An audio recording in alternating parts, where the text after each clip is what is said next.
shall consume the future. The dead shall consume the living. And chaos shall reign supreme! Hey guys, Nick here. And today, we're getting into part 18 of What If Dale Survived the Remake. Now, this is going to be a decently long episode regarding what and how Morgan got to Terminus to save the lives of Bob, Lizzie, Mika, Abraham, Eugene, and Rosita. It will be a long in-depth episode regarding where he went, how he got to Terminus, and what happens after. So, strap yourselves in because we got another long one ahead of us, as I promised last time. But, before that, did you guys know, and you guys probably knew this already, that physicists believe, as well as myself and many others believe, that there are two alternate realities. One in which you subscribe to Next Topic's YouTube channel, and one in which you don't. Now let's set the scene. If you don't subscribe to Next Topic's YouTube channel, every nightmare, scary vision, or bad dream creature or demon or monster that you've ever seen any time in your life will spawn straight in front of you and cling to you like a magnet, haunting you for eternity. But if you do subscribe, you will be gifted the opportunity of a lifetime to be hired by Ray Manchester and become Captain Man's sidekick and be a part of the Man Cave. And believe me, there are plenty of cool frickin' stuff in the Man Cave, so yeah. If I were a betting man and knew how to make decisions collectively and knew what people were talking about when they asked me these things, I would take the option to be Captain Man's sidekick and get to go along with a bunch of cool gadgets, food makers, etc., you name it. So, if you want to become Captain Man's sidekick and get a chance to be part of the Man Cave, I'd hit that subscribe button so you can get that wish, otherwise you'll have demons and entities haunting you for all eternity. So I'd hit that subscribe button. Anyway, let's get into the story. So, this is going to happen straight when Morgan leaves, and before Lizzie, Mika, and Abraham and all them get to Terminus. So this is the flashback, which I've already done so far. I said that there would be a few of these, decent few, so strap yourselves in. Morgan, after leaving, stews in his own thoughts, because he really went to, clear his head and everything. And while walking, searching, and just being on his own, he stops at the first place that he told Rick that he would go to, Woodbury. And there are walkers there who have infested the town. Ones that have been killed at that town, and walkers that have just stewed in from all the gunfire.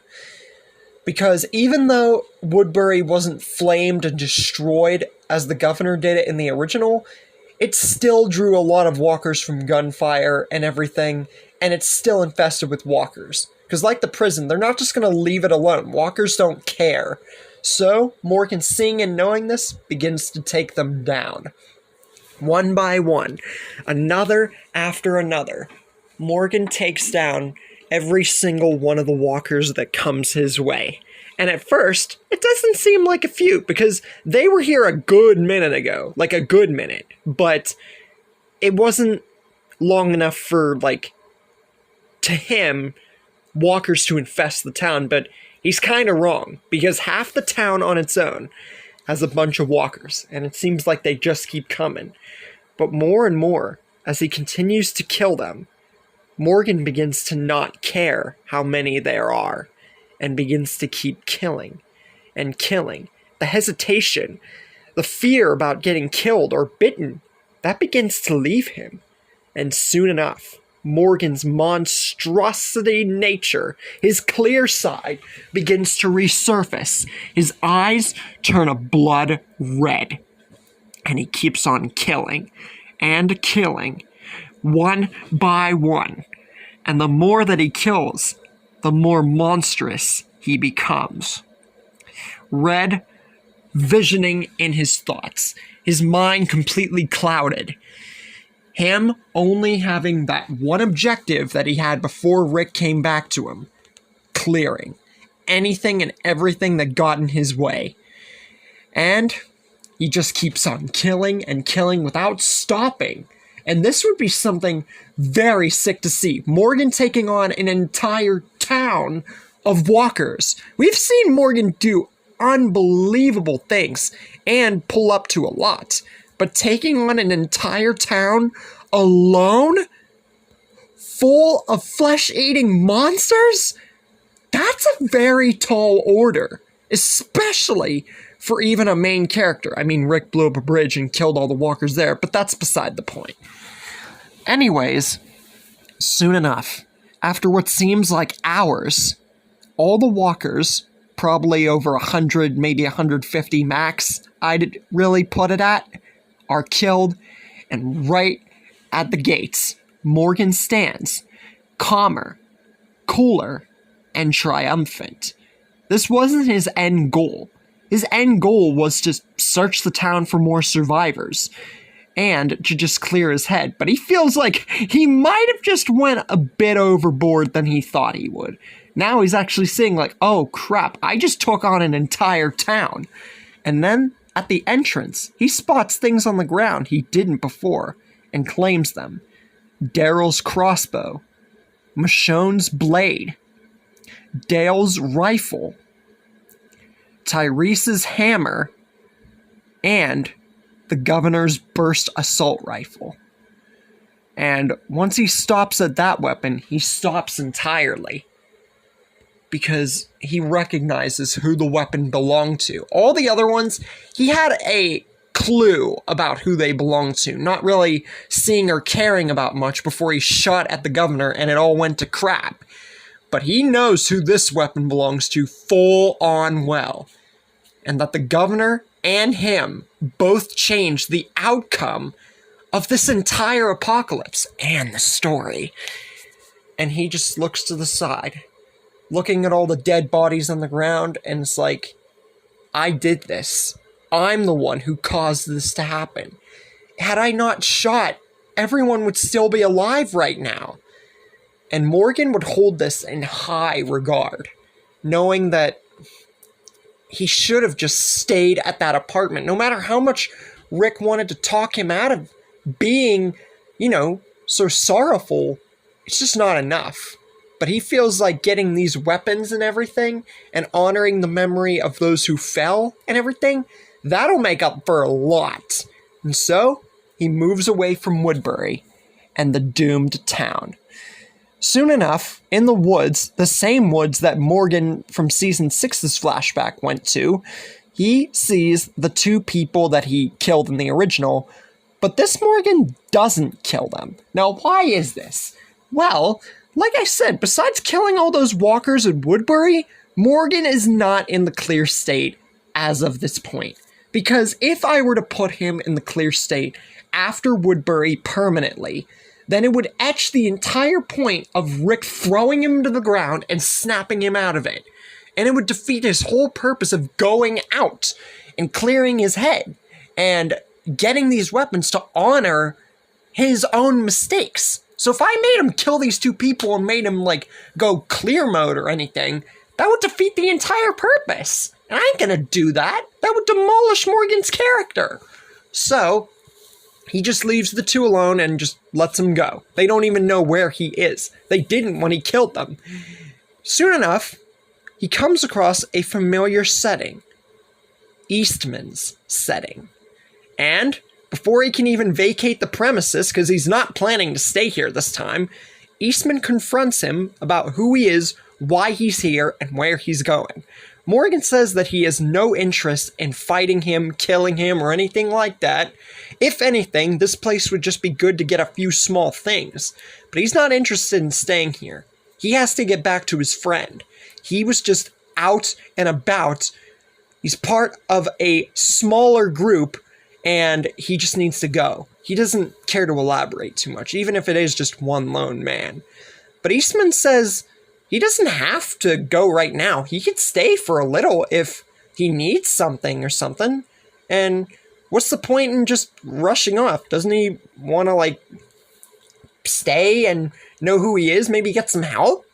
Morgan says while he appreciates the thought and the effort Eastman's trying to put in to be nice, even though it's the frickin' apocalypse, just says he's not interested in staying. He's got to get back to his friend. He left him behind just to clear his head, and they've been through a lot, like a lot, and he's sure that Eastman must understand in some way, shape, or form. Eastman this time, rather than just disregarding Morgan at the start but still wanting to help him, completely understands where Morgan's coming from, sort of. He's not going to understand yet where Morgan's come from, but he does acknowledge how Morgan feels and what he's talking about for the most part, because like I said, Eastman wasn't there. And he says, well, if he doesn't want to stay here, surely he wouldn't mind some extra company. Him and his goat, he mentions he has a goat, they don't have anywhere they're going either. They've been here for the longest time, and they were thinking of leaving soon anyway. So surely Morgan wouldn't mind some like-minded extra company. Morgan would like to shrug this off, but hey, having some extra help, especially after taking on a town and kind of being exhausted, Morgan doesn't admit that he wants to stay, but he'll at least accept the help. So Eastman and Tabitha are going to join Morgan. Soon enough, after leaving Eastman's hut, not even 10 minutes of being there, they begin to see signs for the town Terminus and come across the hut or cabin, whatever you want to call it, that Martin was secluded in, and see him outside, tending to whatever he was doing and just being outside, get a good look at him, but just before they're about to go away and maybe check out Terminus or just maybe keep going on, they begin to hear him talk about a shaggy black-haired man and two little girls, along with several unidentified people. But Morgan, he might have only seen, like, Bob, Lizzie, and Mika out in the back of the town, and he was still crazy, mind you, but he definitely recognizes the descriptions, even though he really wasn't paying attention. The most he could see, very close and personal, was Daryl, Dale, and Michonne, but he did see them. He remembers who they are, or at least what they looked like. And right away, Morgan rushes towards Martin and pings him up on the side of the cabin with a spear, weapon, whatever you want to give him in that moment, and is like, even Michonne's sword would fit, and that's actually going to play a part here in a second. He holds Martin up and demands to know what he just said and who those people that they have are. Eastman tells him, dude, we hardly know anything about these people yet. Calm down. Morgan, he takes a breath for a sec and is like, my group used to be bigger. At least I was even on my own for some time. But then my friend that I was talking about saved me from the dark place I was in after getting into a dark place of his own. I didn't listen, and it ended up with almost all of his group, except his two kids, killed by a mass murderer back in a town that he just came from. And hearing that there might be survivors, don't be mad at him because he's trying to figure out stuff. He says this all to Eastman, mind you. And Eastman's like, oh, now he understands why he wanted to get back to his friend so much. Because he wants to, be there with him because of everything that's happened. I mean, yeah, sure, he's not going to understand all of it because he wasn't there, but Morgan giving this descriptive analysis, yeah, it's going to make sense. But Eastman recommends a better suggestion. He'll stay here with Martin and keep things secure, especially if this guy is, like, bad or something. He'll take care of it. Morgan will go to the town and see what's going on. But he does say he doesn't have to kill any of them. If they're holding their friends hostage or something and they've really been through a lot, Morgan, then, okay, maybe torture or kill maybe one or two of them, but he doesn't need to go through an entire town. Morgan's just thinking to himself, dude, I just did go through a whole town of walkers, that is. But he does tell Eastman that he's not going to make promises he can't keep, especially after all he's been through and his friend's been through with basically a whole town of people dying. So, with that, he just, accepts the suggestion that Eastman offered and goes on his way.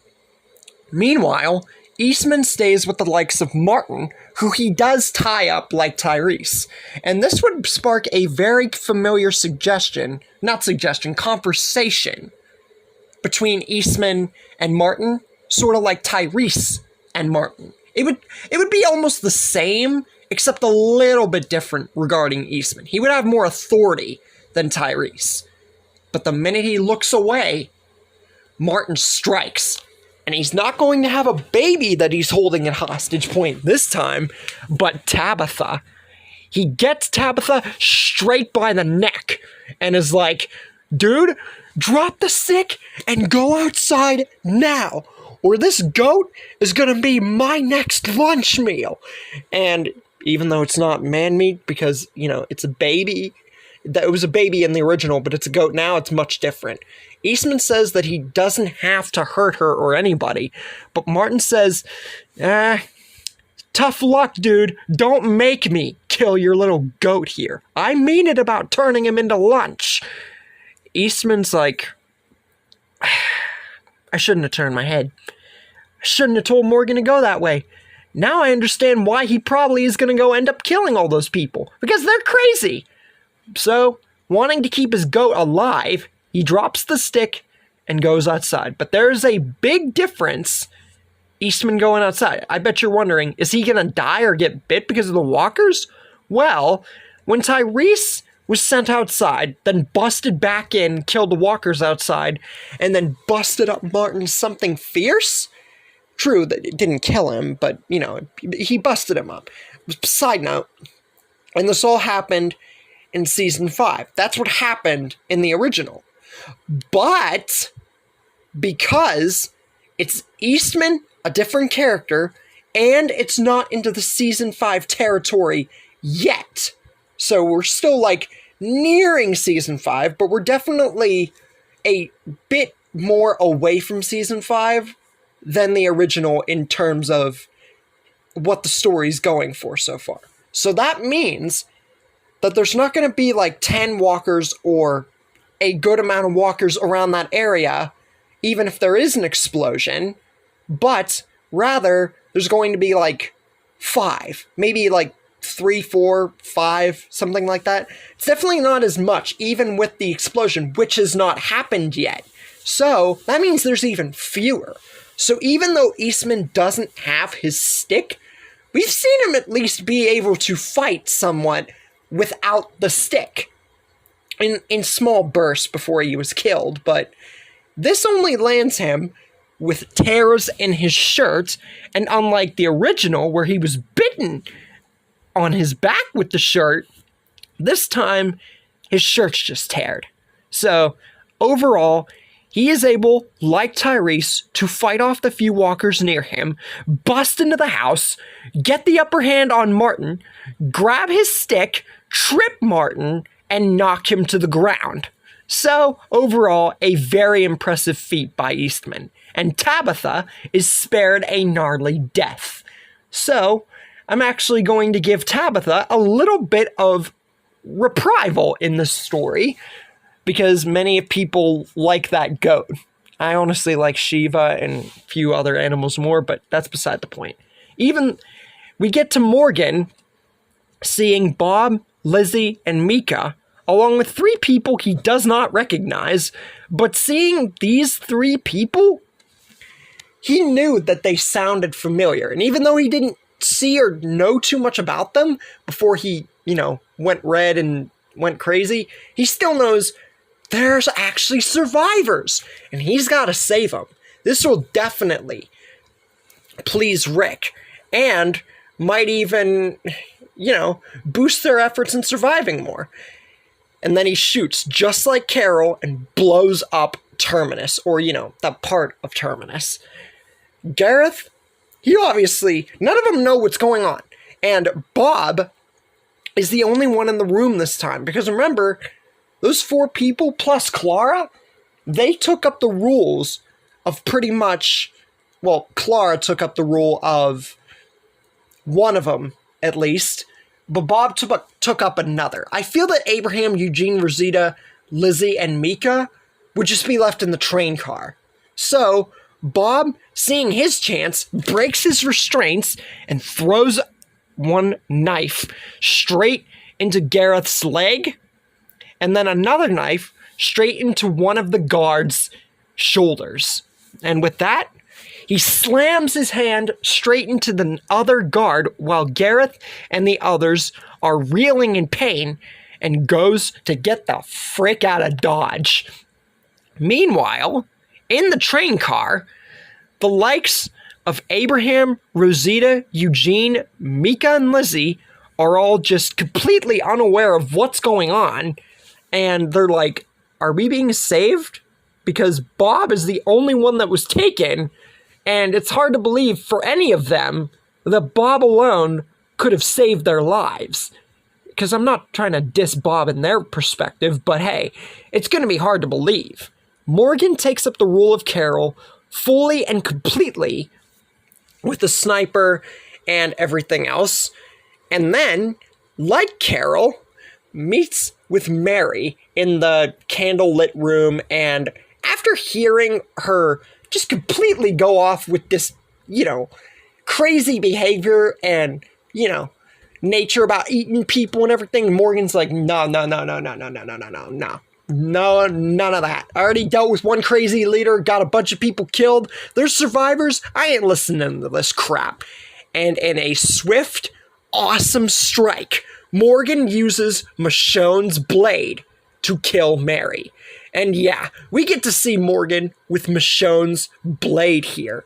And this will definitely get a lot cooler going down the line. Now, Morgan, soon enough, he sees Bob at a separate end of where he just was after getting out of the room that he just killed Mary in. Bob says about everything that's happened, even though he saw Morgan, but neither of them know anything about each other. They both know they just saw each other.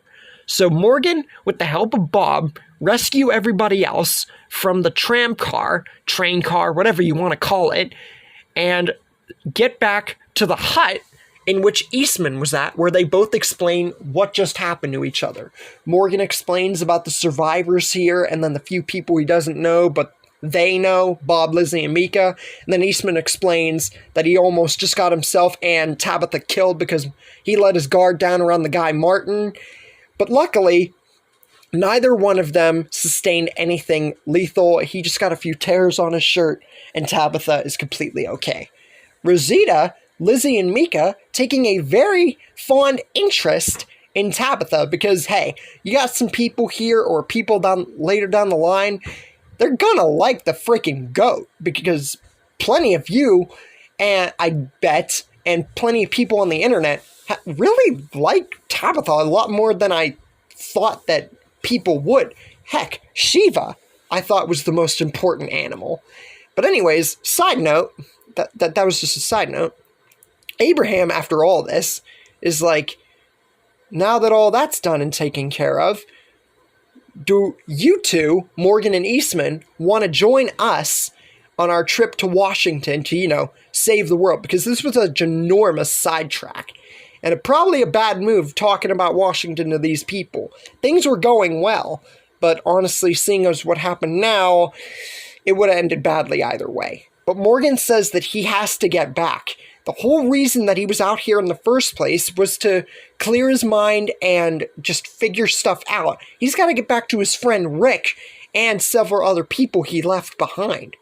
Bob hears the name Rick and several people and is like, what? And he's like, no. Both of them did not know too much about each other, but he definitely knows that if Morgan knew Rick, they had to be friends from long before, or Morgan was just like someone they met or something. And he asked for Morgan to elaborate. Morgan explains everything that's happened after Bob, Lizzie, and Mika vacated Woodbury before the governor went crazy, and how Rick and his two kids, along with meeting another group called the Militia, are staged at his old apartment in Atlanta, and they've been there for some time before Morgan left to clear his head after everything happened. Bob, even though it's just Rick and his 2 kids along with just a small militia, he's still glad to hear of some other survivors, even if it is just 3 people. But with the militia, that's definitely good too. On the other hand, having been with Abraham, Eugene, and Rosita for a little bit of time, he wants to go to Washington, and he suggests that Morgan come too. Eastman says that, sure, he'll go, and he'll bring Tabitha along too, and Morgan should definitely consider. Even if he doesn't want to go now, how about he goes to Atlanta and tell Rick, Carl, and Judith, obviously he's saying Rick and his 2 kids, he doesn't know their names, and the militia, why don't they bring all of them, and then they can all go to Washington together. So that way, they don't have to worry about leaving anybody behind. That's honestly a much better idea. Morgan tries to take all this in. Even though his head's cleared for the most part, having to deal with these cannibals, and it's just way too much weighing on his mind. And there's still 20% of him or so that's like that clear state, you know what I mean? So even though he's there, he's not all there, if you get what I mean. He's way more there than, like, he was before. Morgan acknowledges what everybody said and says that he'll go to Atlanta first and see what happens. But there's no guarantees that by the time that he gets back there and tries to get everybody, that even this group here will be in the same place. Even if they said they were going to wait, who knows what could happen. But he will say that he will try and convince Rick and his kids to go along with it and try and get them to go along. Because he doesn't really disagree with the idea of saving the world either. He just doesn't know what's going to happen whenever he goes back to Atlanta and what's going to happen here. Because who knows, those cannibals could still be alive. Stuff could go down. So as long as they both take care of each other while not taking care of each other, well, as long as they take care of their own groups and make sure to stay alive, he's pretty sure that it can work out. Abraham smiles at this and says, yeah, they can take care of themselves, and he's sure Eastman and Morgan can too. So he hopes to see him soon. And with that, Morgan goes off to the direction in which his apartment is to try and get back to Rick and explain everything that's happened. Right after Morgan leaves, Eugene's like, we still have a person locked up in the cabin. Aren't we going to do something about that? Because Morgan's right. Those cannibals could still be alive. Nobody saw them die, besides, like, 2 of them. So, in all things considered, if we don't want this guy following us or those other guys getting more of a track on us, we should probably knock him out to at least prolong any, bad people coming their way. We've just had we were almost killed. And Eastman agrees with this, even though he wasn't down there, but he still saw plenty of it, and says he'll take care of it. He kicks open the door, where Martin is really injured, but not as injured as Tyrese left him. But before he can even begin to process what's going on, because he was still knocked out, Eastman just takes a stick and knocks him out again. How would that feel, though? It's just like a Tangled reference or something, just to get knocked out again after being knocked out. That would be humiliating. But anyways, now Eastman and Tabitha have joined Abraham's group to go to Washington, and Morgan begins his travels back to the apartment in Atlanta. Now, how will all this go? Will Rick and company and the militia want to go to Washington? And if they do, what will the cannibals, Father Gabriel, maybe even the hospital group, what will all of this offer? And will it be more and more trouble? Or do you think that the group, especially after hearing that there are survivors from both sides, do you think that will actually begin to turn the story to a good heel or make things even worse? And that's where we leave things for the moment. Like I said, this is a decently long episode, but it needed to be this long. If I would have put this all in the last episode, I know the last episode was short, but this sort of had to be for this, to not be 40 minutes. Unless it's a finale, I'm not going to go over like 40 minutes to like 30 and a half for an episode. But I really hope you guys enjoyed. Stay tuned for the next one, and I'll see you guys then. One shall stand, and one shall fall.